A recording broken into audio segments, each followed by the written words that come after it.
Hello, everyone, and welcome back. We are at PlayStation Experience 2017. We are still broadcasting from Anaheim. We have a ton of content ahead, including The Forest. And I am joined by Michael and Guillaume from End Night Games. Hello, gentlemen. Welcome to the program. Hi, thank you.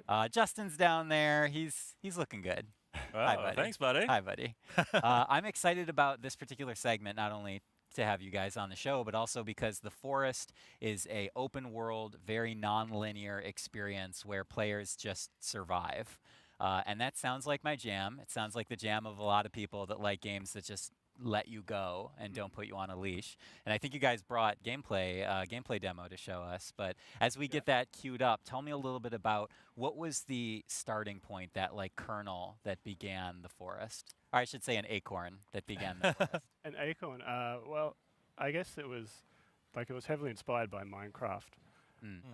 Just that, obviously, player freedom, and also that sense of when it first goes dark in Minecraft, and then it suddenly becomes this totally different experience where it's it's scary and all the zombies and things are coming out, and you got to fend them off. And I think we wanted to sort of take that idea, but do it in a really with really realistic graphics, and pour as much of the kind of cool effects and things into it as we could, and then base the game around that kind of experience. Kind of put your own spin on that one particular element that you really enjoyed. So what kind of makes it your own spin? What kind of makes the game? What are people going to be attached to when they start playing this? What's going to make people want to come back and play more? The name The Forest.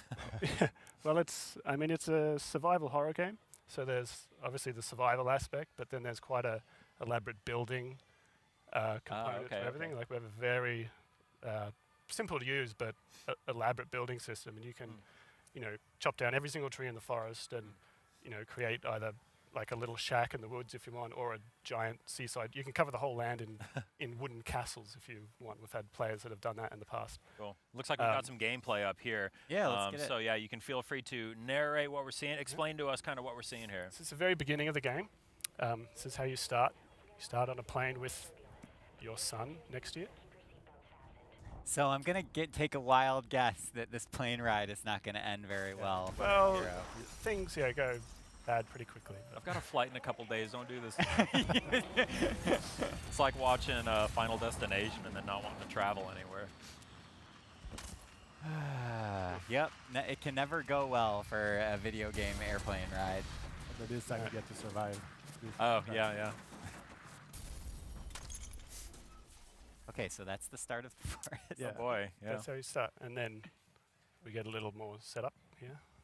That's where you get the beginning of the story. Whoa.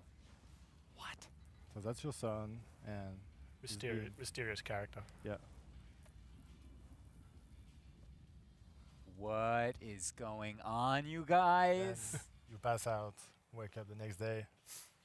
Are you serious? Come on, why would you do that to me? This is such a hard way to start a game. Oh man. Yeah, This well, is not what I was You're expecting. gonna tug at the heartstrings right away. Tired, hungry, and you don't know where you are. you don't know where your son's gone, obviously, but You told me this game was called The Forest. I thought we were going to like go for a nice stroll. There's like mystical sprites wafting about, and nope, it is brutal survival horror. no, there are parts of the forest that can be quite tranquil, and when you're not being harassed by anybody and you're just building, it's there. Does that time come? Yeah. So there are quiet moments. At the beginning of the game is pretty quiet, Okay. unless you get really unlucky. See how but, pretty it is. You're in a nice forest. It's You guys have warm. deceived me once.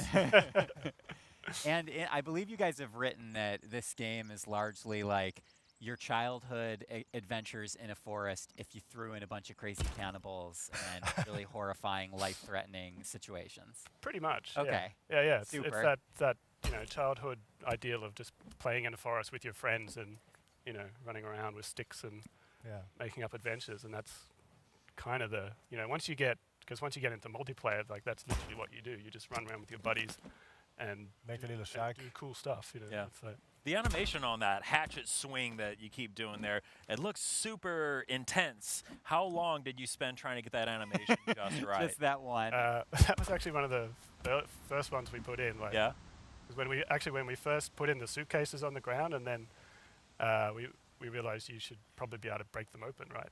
So we put in the downward axe chop, and then it kind of worked pretty well Yeah. first time. So. So here's a question I often ask developers that come on and have open world experiences that they've been designing.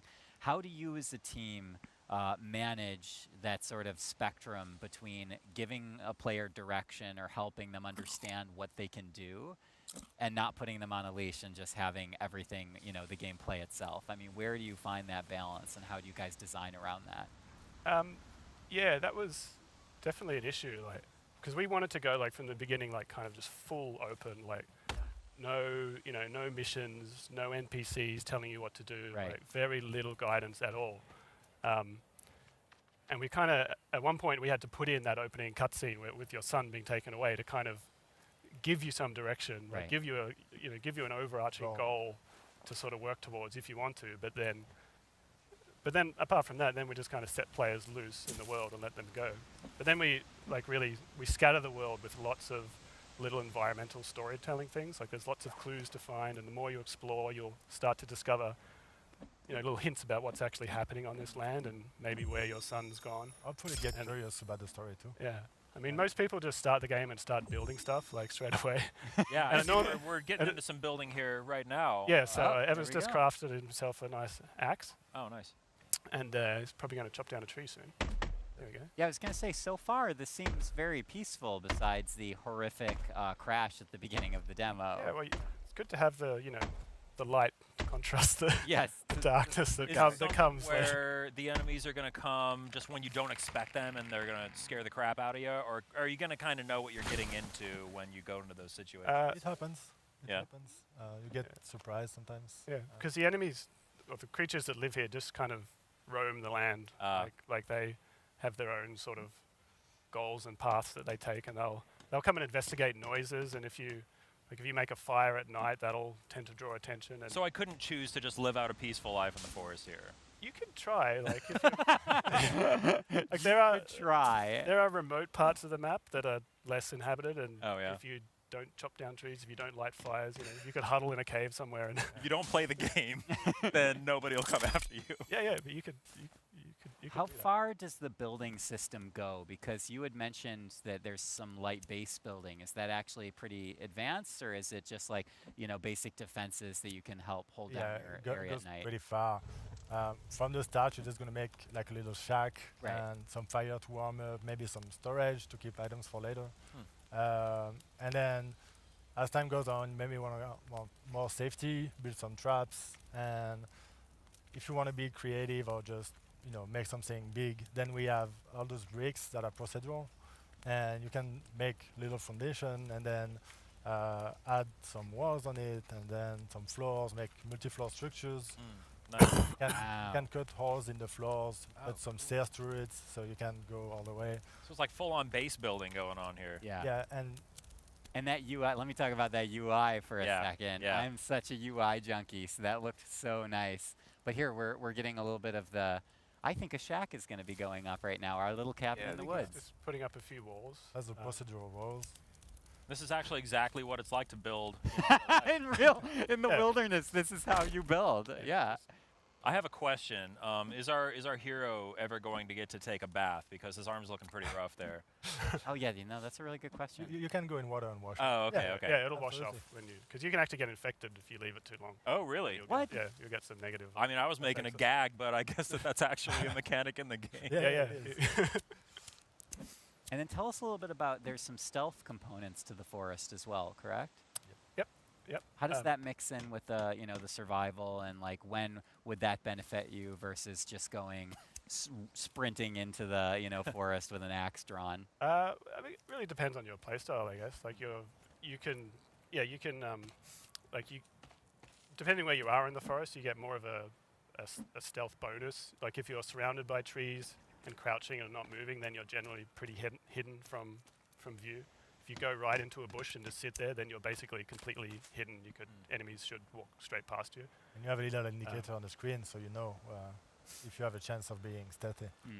I love how organically you guys are conveying information here, rather than just like having an icon pop up when you gather something. You're physically carrying it and you stack them, so I assume you can only Yeah. carry a few at a time of any given object. Yeah, you can carry like pretty 2 logs at a time. it took like 5 logs to make that one piece of wall that was a door. So, yeah, I mean, to make a little cabin like that, it's not going to take you that long. Like, Yeah, and I like how 5 or 6 trees. you're basically laying out a blueprint of your structure, Yeah. and then you can build it over time, right? Yeah, you put it down and then you plonk it down in the world where you want, and that's really good when you're playing with multiple people, because then you can all just come in and start like working on the same object, because everyone sees each other's blueprints. So it's You've got the nice little kind of reminder in the bottom left corner showing you the things that you need to build what you've laid out to, it looks like. So yeah, it looks like you guys have gone really kind of user-friendly, very kind of simple in terms of the way the crafting stuff works. About as simple as a complex crafting system like this can be. yeah, definitely. We're always trying to just make it as simple and as visual as you can. Like we really Have the least don't like variety possible. don't like Yeah. having tutorials if we can avoid it, and I like that he's still carrying a lighter in broad daylight, just to Is that on the bottom right? Is that a hunger and thirst meter I see there? yeah, that's your it tracks your health with the red bar, and you have stamina with the blue one. Gotcha. Every action you'll be draining a little bit of stamina, and you can take things to replenish that. And then there's the stomach, which is your Sure. food level, and the water next to that. Cool. And can you forgive me if I'm wrong, but were you guys had an early access release on other platforms? Is that correct? Yeah, it's been in PC early access. What for- tell us a little bit about what kind of learnings that brings you, because the games that I track that do early access style releases, it seems like you can learn a lot from your early player base, and your game from the time that it starts to the time that it formally launches is often very different. Yeah, it was a really learning experience for us, because once we released the early access back in 2014, and then it did quite well straight away, and we were like, because we were always sort of imagining we'd be done within 6 months to a year after that, and then we started setting these timers where it's like, okay, we'll release a patch in roughly every 3 weeks, and there's a timer in the game which tells you when the next patch is coming. Cool. So it kind of keeps us to a schedule and keeps the players from getting too upset about when the next update would be coming. but then that You're just being kind of transparent. yeah. Yeah. But then that sort of process, just like the game kept growing in popularity, and people just kept requesting all sorts of things they wanted to see, and we only had single player in the beginning, and everyone was calling for multiplayer, so we decided to put in co-op, which was a big change after. That's not just something that you can wander over and drop into your game, right? Well, we thought we could, but yeah, How big is the team? May I ask? well, I mean, there's Under 10 people. we're under 10 people at the moment. We're sort of the 5 full-time developers that have been working on it for the full 4 years, and then we've had quite a big outsourcing team. Awesome. I mean, Guillaume works from France, and me and Ben and Anna, who are the owners of the company, are based in Vancouver, and then our sound guys were in Australia, and we've had some contractors doing art and things like that over the years, and it's Are you guys It's a ever global able to get the operation. whole team together to catch up on things, or just to grab a drink? yeah. Normally when we go to shows like this, we'll fly people down, and then so once a year or so. Or for a barbecue, just get everybody together. Yeah, we've come across a nice little gathering area here. Maybe we could all meet up in the game here and grill up a rabbit or something. Tell us a little bit about that. When you said co-op, what kind of co-op are we talking about? Is it local? Is it online? How's it set up? It's online. Like one person hosts the game, and then other people join into his game. So it's just peer-to-peer. And it's, normally between 4 to 8 people Oh wow, is the sort of limit we have. that's still a lot. Yeah. But, I mean, yeah, it's not supposed to be like a big kind of, battle royale between different camps or anything. It's more Yeah, like, yeah. Definitely not PvP, yeah.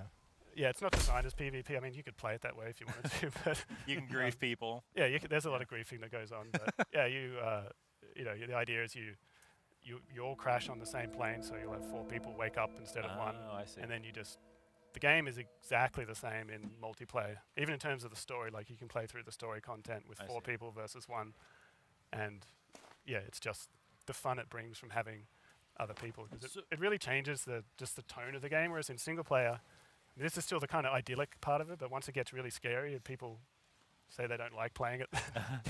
Yeah, I imagine that changes when you've got more people. Yeah, but then they say, but I play it with my husband in multiplayer, and we have a great time. So yeah. So we've got a just a makeshift spear that we've built here out of a stick, and I saw our player trying to kill some rodents with it earlier. Go hunting. And I think we missed that he had found a photograph or something, right, on the ground. Is that one of those environmental story cues you mentioned? Oh, right. Yep. Well, we'll see it later. Yeah. we have rabbits to hunt. We wandered past a like a rope going down into a hole in the ground, which we sadly walked right past. I was kind of hoping they would go down there so we would see what happened. Well, we might be able to go back there if we get enough time, because if we don't run into any enemies. Oh yeah, right here. Oh yeah. Well. So yeah, what's? I don't know, guys. This looks a little risky. We're doing it. All right, we're going. We're going down. There we go. Okay, get that later. So the other part of the game is this vast network of caves that's like all like below the ground. And this is where we keep a lot of the really scary stuff, and also a lot of the higher level items and cool things you might want to collect. But you've got to go through the high risk, high reward. Yeah, exactly. Yeah. And a lot of the story content you can find through caves and creatures. What is going on? Those little worms? Yeah, this is probably not recommended to do this unless you're like more prepared. But okay, are you kidding me? You guys, no, no! Get him! Hey. Yeah! Oh god. I didn't know. I thought this was like a normal forest. This isn't not a forest anymore. This is the worst kind of forest. Oh god. So wait, if you torch that thing and cook it, could you then eat it? Not that one. Not that one. Not that one. Not healthy. There's other types you can actually. Oh yeah. Yeah, more regular cannibals. So when we first saw this thing, I saw our hero open up the crafting menu. Does time pass while you're crafting, or does that mercifully pause the game for you so you have a moment to collect your thoughts? No, there's no mercy in this game, clearly. In single player, yeah, it's going to pause the game. Oh yeah. In multiplayer, it's not possible, obviously, so it doesn't. And if you go in the harder difficulty modes, then it doesn't pause either. So you really got to go prepared into fights. Okay. So that didn't seem to be too happy of an ending for. Well, on that happy note of terrifying horrors and being hung upside down, it seems like. Yeah. Seems like the it doesn't end there. Like okay. No, certainly not. Before we let you guys go, do you have any parting words, or are you guys talking about when you would like to target a release date on PS4? We're targeting the second quarter of 2018. So we're coming up on it. Yeah. Yeah. So we're going to be PS4 Pro. All right. Excellent. Really excited to try and get it out there. I'm excited to be terrified. Yeah, totally excited and scared. Gentlemen, thank you so much for joining us on the program. Good luck to finish what it sounds like a long and terrifying journey in development. And everyone that is joining us, thank you guys so much for watching. We still have a lot ahead, so please stay with us. We are still broadcasting from PlayStation Experience 2017 in Anaheim, California. Do not go anywhere. Stay with us.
プレイステーション